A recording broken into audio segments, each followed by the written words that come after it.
4 days before she passed away, she gave her final interview to People magazine, laughing and speaking in a thick Tennessee mountain drawl. "I'm still working. I'm still writing music. I've got too many unfinished dreams." At 80 years old, a widow, fighting illness, and still talking about the future as if she had 100 years ahead of her. The world believed her. For more than half a century, America declared Dolly Parton invincible, the only woman that both the left and the right agreed to love, the one who never aged, never stopped smiling, never stopped giving. And then on August 25, 2026, her nephew posted a video on Instagram, and everything went silent. Dolly Parton had died at a hospital in Nashville. No warning, no gradual decline, no final goodbye. But behind that legend of sequined dresses and radiant smiles was a story most people had never heard. A little girl born in a 2-room cabin with no electricity in the Great Smoky Mountains.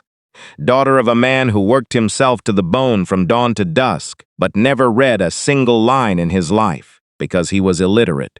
The fourth of 12 children, where the delivering doctor was paid with a sack of corn because the family had no money. The little girl who was mocked by the whole school for wearing a coat pieced together from scraps of fabric, but refused to take it off. That same little girl built a billion-dollar empire with her own 2 hands, an amusement park bearing her name on the very poor land where she had once been scorned, a free library that has sent more than 200 million books to children around the world, 11 Grammy Awards, the Presidential Medal of Freedom. The woman who never got to be a mother became the mother of millions of children she never met. But that same woman also spent one afternoon sitting alone in her bedroom, staring at the gun in the drawer, then picking it up. How did a barefoot little girl from the mountains become the icon that all of America united in loving? What really happened in those final days? And why did the woman who hid pain better than anyone in the world let her body collapse in silence? Before answering, we have to go back to where it all began. There is a version of Dolly Parton created by the world. The big blonde hair, the blinding sequined outfits, the smile that warms an entire stadium. The woman who seemed born to bring joy to others. That version created immortal songs and a philanthropic legacy unlike any other. But the real Dolly Parton was born into far less glamorous circumstances.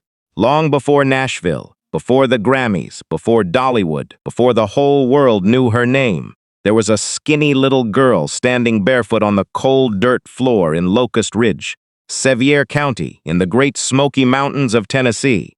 Dolly Rebecca Parton was born on January 19, 1946, the 4th child in a family of 12 siblings, crowded into a cabin with only 2 rooms, no electricity, no running water, no telephone, nothing but rotting wood and mountain wind.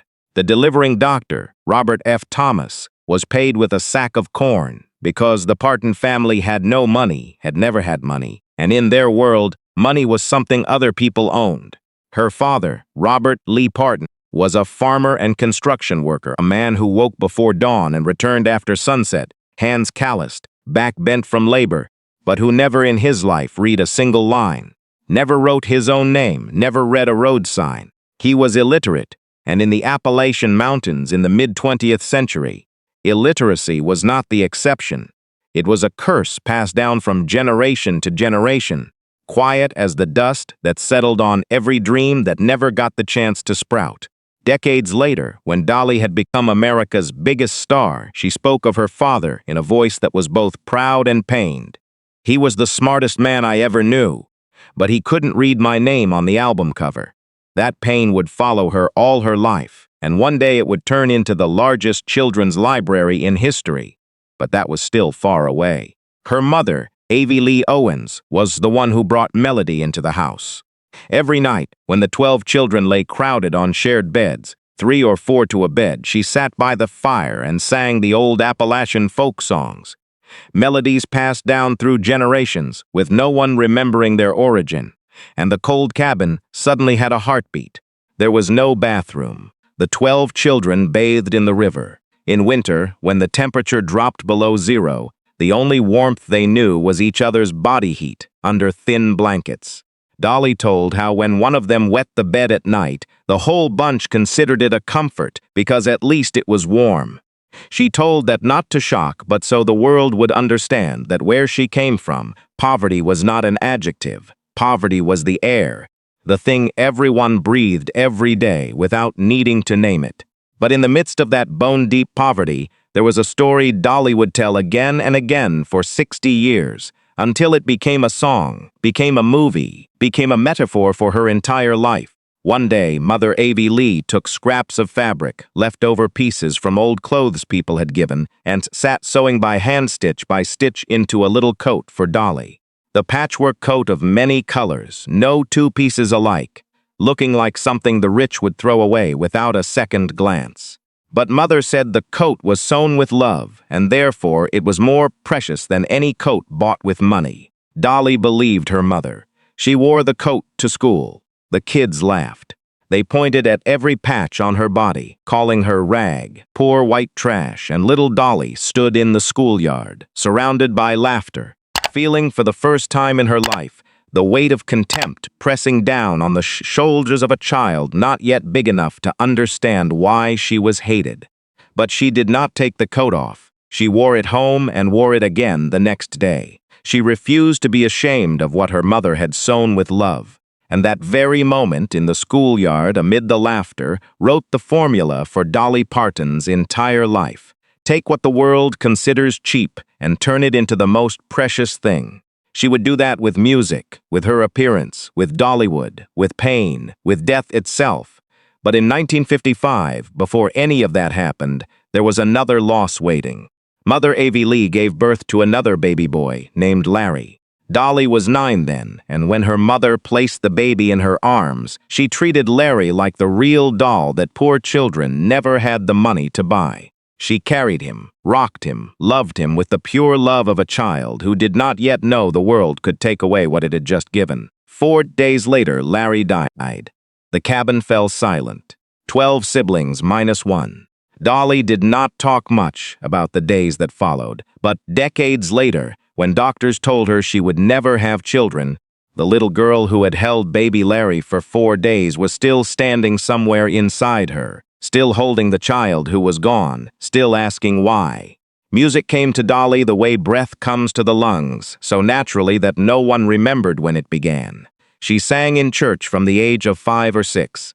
She made a guitar from a cornbucks and string at 7, because the family had no money to buy a real one. At 10, she appeared on a local television show in Knoxville. At 13, she stood on the stage of the Grand Ole Opry, the cathedral of country music, and Johnny Cash, the giant of Nashville, looked at the skinny little girl from the mountains and said, "Believe in your instincts." She recorded her first single while still a teenager. Music became the place where poverty could not reach, where mocking laughter could not be heard, where the little Parton girl was not the child in the patched coat, but someone worth listening to. Every melody she sang was a conversation between the wounded child and her future self, a refuge the real world could not invade. Then in the summer of 1964, right after graduating high school, 18-year-old Dolly Parton picked up a small suitcase, boarded a bus, and left Locust Ridge for Nashville. No money, no connections. Nothing but her voice and the refusal to accept that her life had already been written by poverty. The barefoot little girl from the 2-room cabin was going to find the world. But the hardest battles of Dolly Parton's life were still ahead. On her first day in Nashville, 18-year-old Dolly Parton stepped outside to walk and look at the city she had dreamed of all her childhood, the city of neon lights, of live musics on Broadway, of dreams written into lyrics and sung over the radio. A young man standing by the road saw her and yelled after her. Dolly waved. That young man was Carl Dean, 21, a Nashville native who worked paving asphalt, a job no one in the entertainment industry would ever consider interesting. Years later, he recalled that moment with a simplicity that was almost poetic. My first thought was I was going to marry that girl. My second thought was, my God, she's beautiful. And that was the day my life began. Dolly remembered a different detail, a detail she would mention many times over the next 60 years, as if it explained everything. I was surprised because he looked me in the face when he talked. She did not say it outright, but anyone who understood Dolly Parton's life would understand immediately. Most men who met her did not look at her face. Carl was different from the very first second, not because he was romantic in the Hollywood sense, but because he saw her as a person before seeing her as anything else. The first time he took her out, Carl did not take her to a restaurant or a movie. He drove straight home and introduced her to his parents, because he said that the minute he saw her, he knew she was the one he wanted to spend his whole life with. A wishy-washy laundromat in Nashville, a bag of dirty clothes. That was where the 60-year love story truly began, not on a red carpet, not under lights, but amid the smell of soap and the spinning of washing machines. 2 years later, on May 30, 1966, Dolly and Carl were married in a small church in Ringgold, Georgia. No party, no guests. Only Dolly's mother, the pastor, and the pastor's wife. The record company had advised her to hide the marriage, saying a country singer with a husband would lose her appeal to male audiences. Dolly refused to hide it, but she also did not need to flaunt it. She married her own way, quietly and defiantly, exactly the way she had worn the patched coat to school and refused to take it off. From that day on, Carl Dean almost disappeared from the world. He owned an asphalt paving company, loved quiet, never went to award shows, never appeared on red carpets, never stood beside his wife in front of cameras. He hid so completely that fans spun conspiracy theories that Carl Dean was not real, that Dolly Parton had invented her husband. The last time he was photographed publicly before he died was in 2019. And before that, he had not appeared for nearly 40 years, Dolly said. He's a homebody. I'm the one who likes the lights. He's not jealous. I don't control. She lived in front of millions of eyes. He lived behind closed doors. She wore sequins and wigs. He wore t-shirts and jeans. She flew around the world. He drove around the county. And that absolute contrast was the reason they never got bored with each other, never needed anything from each other except presence. Carl took nothing from Dolly Parton. Not money, not fame, not power, not the spotlight. In a world where everyone wanted something from her, Carl Dean only wanted Dolly. He was her home, and that would become more important than anyone could imagine on the day he left. But before that pain arrived, there was another relationship that shaped Dolly's life in a completely different way. In 1967, when Dolly was 21, Porter Wagoner, the biggest country star of the time, invited her to join his television show, the country program with the highest audience in America. This was the turning point that changed everything. Porter brought Dolly to a national audience, helped her sign a recording contract with RCA Victor, and the two became the most beloved country duet of the era. Dolly always acknowledged that debt. I could never take away what Porter did for me. But the relationship between them was far more complicated than the teacher-student story the surface suggested. Porter's name on the marquee, control in Porter's hands, every decision made by Porter. Dolly was the girl singer, the girl who sang, the one who stood beside the main star and had to know her place. She was grateful, but she was also controlled, and the more she matured, the more she felt stifled. The pattern repeated from childhood. Her father and grandfather wanted to control how she dressed. She refused. Porter wanted to control her career. She refused. Dolly Parton chose freedom no matter the cost, every time, every single time. In 1973, when she decided to leave Porter's show to pursue a solo career, Dolly did not know how to say goodbye in ordinary words. She wrote a song. That song was called I Will Always Love You. It was not the love song the whole world later imagined. It was the words of a woman telling the man who had given her everything that she was grateful. She cherished him, but she had to leave to become herself. She sang it for Porter for the first time in the studio. He cried. He agreed to let her go. In 1974, Dolly officially left the show, and the song reached #1 on the country charts. But the story did not end with tears and forgiveness.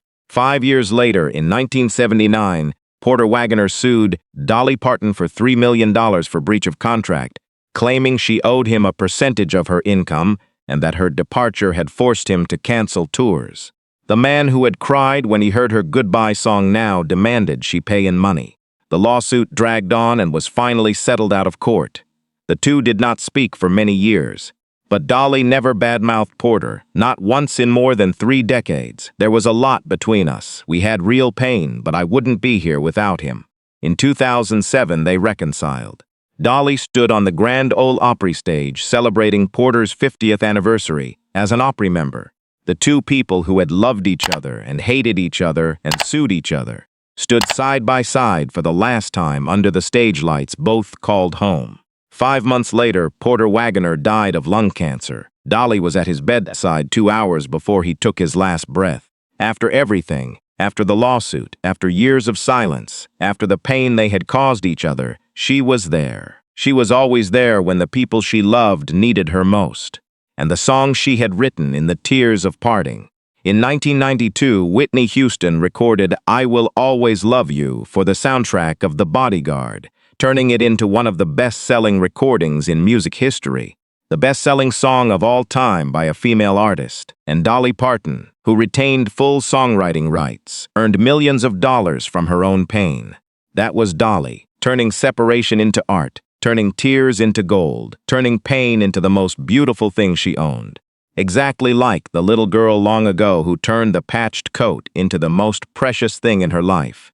But the world had only seen the brilliant part. The darkest part was still waiting. After separating from Porter Wagoner, Dolly Parton did not collapse as many predicted. She exploded. In 1977, Here You Come Again became her first crossover hit, reaching the top 3 on the Billboard Pop chart and bringing her a Grammy, proving that a voice from the Appalachian Mountains could conquer audiences far beyond the borders of country music. But all of that was only the overture for what happened in 1980, when everything changed at once. She wrote and recorded 9 to 5, the song that reached #1 simultaneously on both the country and pop charts, an achievement few country artists had ever touched. At the same time, she starred in the film of the same name alongside Jane Fonda and Lily Tomlin, and the movie became a box office smash, grossing more than $100 million. A little woman from a cabin with no electricity in the Tennessee mountains, with a wig taller than her own head, nails so long she could not button her own shirt, a thick Southern accent that the elites of New York and Los Angeles considered a sign of lack of education, walked straight into Hollywood, the territory where country music was scorned, and forced them all to love her. Not by changing herself to fit in, but by refusing to change a single thing. She arrived in Hollywood exactly like the little girl in the multicolored coat at school long ago, knowing she would be laughed at, but refusing to take the coat off. In 1982, she starred in The Best Little Whorehouse in Texas with Burt Reynolds. In 1983, she recorded Islands in the Stream with Kenny Rogers, reaching #1 on both pop and country, becoming one of the most iconic duets in history.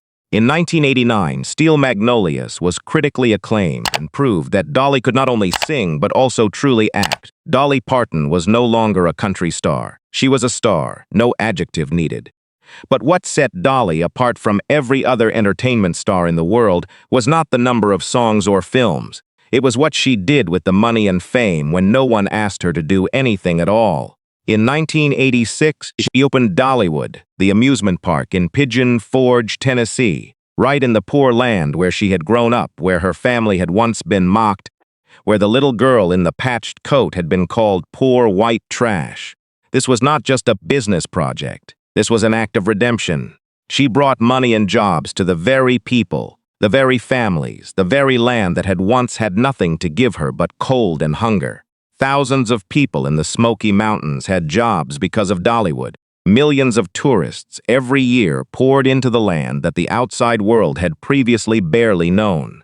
She took Appalachia, the region that wealthy America often mentioned with pity or contempt, and turned it into a destination people were willing to fly thousands of miles to reach. The multicolored coat, once again, taking what the world considered cheap and turning it into gold, only this time not with a few scraps of fabric, but with an entire empire. By 2026, Dollywood entered its 41st season of operation. And then there was this, something no American president, no politician, no religious leader had achieved in the past half-century. Dolly Parton was loved by both the left and the right. In an America so divided that people could not agree on anything, Dolly Parton was the only thing everyone agreed to love. She did it by refusing to pick a side, saying, "I love everybody," and by acting instead of talking. 11 Grammys, 3 Emmys, an Oscar nomination, Country Music Hall of Fame in 1999, Songwriters Hall of Fame in 2001, Kennedy Center Honors in 2006, Rock and Roll Hall of Fame in 2022, an honor she initially modestly declined because she felt she was not rock enough, then accepted and recorded an entire rock album called Rock Star to be worthy of the title. The Presidential Medal of Freedom, an honorary Oscar for humanitarian work in 2025, the Carnegie Medal of Philanthropy. The woman with no college degree, looked down on by intellectuals because of her wigs and large breasts, stood receiving the highest honors America could bestow on anyone. She joked about it in a way only Dolly could. It cost a lot of money to look this cheap. The whole auditorium laughed. But behind the joke was a lifelong battle, the battle to be judged by what she did rather than what she looked like. And that joke was how she disarmed those who wanted to put her down before they could open their mouths. Then in 2020, in the middle of the COVID-19 pandemic, when the whole world was panicking, Dolly quietly donated $1 million to vaccine research at Vanderbilt University in Nashville, a contribution that played an important role in the development of the Moderna vaccine, the vaccine that later saved millions of lives around the world. She did not show off, did not hold a press conference, did not pose for photos holding a check the size of a dining table. The news leaked out and she only said, "I just wanted to help." The woman whom academics once looked down on because of her appearance, the one who never set foot in a university lecture hall, helped save more lives than most scientists with PhDs. Everything above is true. Every award, every record, every act of charity can be verified. But that is only the version the cameras captured, the version Dolly Parton allowed the world to see. Because during the brightest years, during the very period when 9 to 5 dominated the charts and Hollywood called her name every day, another battle was raging inside her body that no audience ever knew about. In the early 1980s, at the absolute peak of her career, Dolly began suffering severe lower abdominal pain, pain that struck suddenly and was so intense she had to stop mid-recording sessions. In 1982, she fainted right on stage and was rushed to the emergency room with internal bleeding. Doctors diagnosed endometriosis, a condition in which tissue similar to the uterine lining grows elsewhere in the body, causing intense pain, uncontrolled bleeding, and seriously affecting fertility. In 1984, she underwent surgery. In 1985, she had a partial hysterectomy, and the doctors confirmed what she feared most: she would never have children. Remember the 9-year-old girl in Locust Ridge, the little girl whose mother placed baby Larry in her arms and who loved him with the pure love of a child who knew nothing of loss. Then 4 days later, the baby died. That little girl grew up, became the big sister, the second mother to all the remaining 11 siblings in the family of 12 children. The one who played the role of mother before she ever knew what it was to be a mother. And now she was told she would never ever get to play that role for a child of her own. Dolly later spoke of it with a sentence so simple it was stronger than any lament. "I couldn't have children physically. I love children." 2 sentences, no tears, no explanation. Just the truth bare, lying there like a wound that never heals. The world saw Dolly Parton smiling on stage, singing about love, shining brilliantly. The world did not see the 39-year-old woman lying in a hospital bed after a hysterectomy, staring at the ceiling, knowing the nursery in the house she had built with Carl would remain forever empty. And that was only the tip of the iceberg, because during that very period, amid the pain of infertility, amid the pressure of a career at its peak, amid a body that was betraying her day by day, there was one afternoon in the bedroom that no camera, no audience, no stage light ever reached. And on that afternoon, Dolly Parton saw the gun in the nightstand drawer.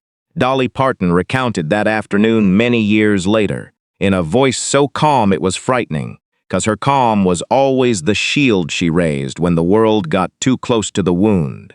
She sat alone in the bedroom, her body hurt, her mind was exhausted. Her career was at the highest peak a country artist could dream of, but inside she was falling apart piece by piece, and no one knew, because Dolly Parton hid pain better than anyone on this planet. She gained more than 20 pounds from binge eating, her body responding to the pain by demanding the only thing it knew how to seek: food. She was going through early menopause after the hysterectomy, hormones chaotic, moods swinging violently. She received death threats after pulling out of a tour for health reasons, and a deep emotional relationship she called an affair of the heart, not a physical affair but an intense emotional attachment to a man she never named, had just ended. Everything crashed down at once. She described that period without embellishment. "I completely fell apart." And then she saw it. The gun in the nightstand drawer, the gun she kept for protection against burglars. She looked at it for a long time. Then she picked it up. She did not recount the details of what she thought in that moment, did not say how long she held it, did not say how short the distance was between thought and action. She only said that right then her little dog Popeye, a Boston Terrier, ran up the stairs. The sound of paws tapping on the wooden steps, tap, tap, tap, and that tiny sound pulled her back to reality. She put the gun down. She prayed. Years later, she said, "I don't think I would have done it, suicide, but I can't say for sure." Now, having been through that terrible moment, I can completely understand how it could happen, even to someone as strong as me, if the pain is bad enough. She believed Popeye was a spiritual messenger from God. And this is what no photograph, no film footage ever captured. A few days after that afternoon, Dolly Parton walked back out on stage. Blonde hair, sparkling dress, radiant smile. Thousands of people laughed with her, sang with her, loved her. And not one of them knew that just a few days earlier, the woman standing in front of them had sat alone in her bedroom and picked up a gun. The tragedy was not the gun. The tragedy was that no one knew. She hurt, and the world did not see it, because she hid the pain with the very thing everyone loved most about her: the smile. The loneliness inside the pain, that was the deepest abyss. But Dolly Parton did not stay in the abyss. She put the gun down, she prayed, and she did what Dolly Parton always did. She stood up and started over. She lost the weight, reordered her life, returned to the melodies. She recorded bluegrass albums that went back to her roots. The Grass is Blue in 1999, Halos and Horns in 2002, albums the critics praised, because Dolly was remembering who she was. Never forget where you came from. She said that all her life, and in this period she was living it in the most literal sense. But while she was recovering, time waited for no one. Her father, Robert Lee Parton, died in 2000. The illiterate man who had raised 12 children with calloused hands passed away, when the Imagination Library had been running only 5 years, when hundreds of thousands of books had already been sent out carrying his legacy. He could not read books, but he knew his daughter was sending books to millions of children, and Dolly said he was very proud, even though he did not say it in words, because he was a man of few words. In 2003, Mother Avie Lee died, the woman who had sung folk songs by the fire, who had sewn the multicolored coat from scraps of fabric, who had told her daughter that what is sewn with love is more precious than gold, passed away and took with her a part of memory that no one else on earth shared. In 2018, Brother Floyd, who had co-written many songs with Dolly, died at 61. In 2021, Brother Randy, the child little Dolly had once carried like a living doll after losing baby Larry, died at 67 after a battle with cancer. Dolly wrote, "Brother Randy lost his battle with cancer. We are grieving, but know he is in a better place." In 2024, Brother David died at 82, quietly at his home in White Pine, Tennessee. The Parton family had once had 12 siblings crowded into the small cabin, and now 4 were gone, not counting baby Larry, who died at only 4 days old. Each time one was lost, the childhood home grew a little emptier. Sister Stella called it emotional paralysis, the pain stacking up until everything inside froze. But no loss prepared Dolly for what happened on March 3, 2025. Carl Dean died in Nashville at 82 after nearly 60 years of marriage. A private funeral, family only, exactly the way he had lived his whole life, discreet, quiet, unseen by anyone. The cause of death was not announced, because even in death, Carl Dean kept the privacy he had protected for 6 decades. Dolly wrote, "Words cannot express the love we shared for over 60 years. She released the song, If You Hadn't Been There, the final love letter to Carl. And when an interviewer mentioned Carl on television a few months later, Dolly Parton, the woman who had never cried in front of a camera in more than half a century, her eyes grew wet. She said in a trembling voice, I will always love him. I will always love him. The song she wrote for Porter in 1973 to say goodbye. The song Whitney Houston turned into a global phenomenon in 1992, now returned one last time, not on a stage, not on the charts, but on the lips of a 79-year-old widow, trying not to cry, while talking about the man she met at a laundromat at 18. The same line, 3 chapters of life, 3 completely different meanings, and no screenwriter could have invented a loop so perfect. Dolly Parton did not just lose a husband. She lost home. She lost the only person in the world who looked her in the face at the laundromat when she was nobody. She lost the place to come back to. And from that moment, her body began sending the bill for the years she had neglected herself. Dolly admitted that while Carl was seriously ill, she poured all her strength into caring for him and forgot to care for herself. I let a lot of things slide that I should have taken care of. In September 2025, she postponed all her Las Vegas residencies, announcing that doctors required her to undergo certain medical procedures. In October, she posted a video saying, "I ain't dead yet." The whole world laughed, felt reassured, and forgot. In March 2026, she appeared at the opening of Dollywood's 41st season, admitting she was exhausted, worn out from grief and illness. In May, she canceled Las Vegas again. Chronic kidney stones causing infections, immune and digestive systems disordered after years of neglect. She joked, "They dig more rocks out of me every year than the quarry in Rockwood, Tennessee." On August 14, 2026, she canceled the opening of the new Night Flight Expedition ride at Dollywood, appearing by video and saying doctors had forbidden her to travel because of dizziness and dehydration. On August 21, she gave her final interview to People magazine, saying she was still working, still writing music for the Broadway show, still had too many dreams. "I've dreamed myself into a corner, and I've still got too much I want to accomplish." 4 days before dying, she was still talking about the future. In the early morning of August 22, Dolly Parton was admitted to Vanderbilt University Medical Center in Nashville, the very hospital to which 6 years earlier she had donated $1 million for vaccine research that saved lives, now the place where she lay with kidney and autoimmune problems. 4 days in the hospital, and on the morning of August 25, 2026, Dolly Parton passed away, 80 years old. The cause of death was not officially announced, no warning, no gradual decline, no final goodbye on the stage she loved. The woman who had hidden pain better than anyone, who had smiled through every wound, who had said, "I ain't dead yet," only 10 months earlier, left in silence.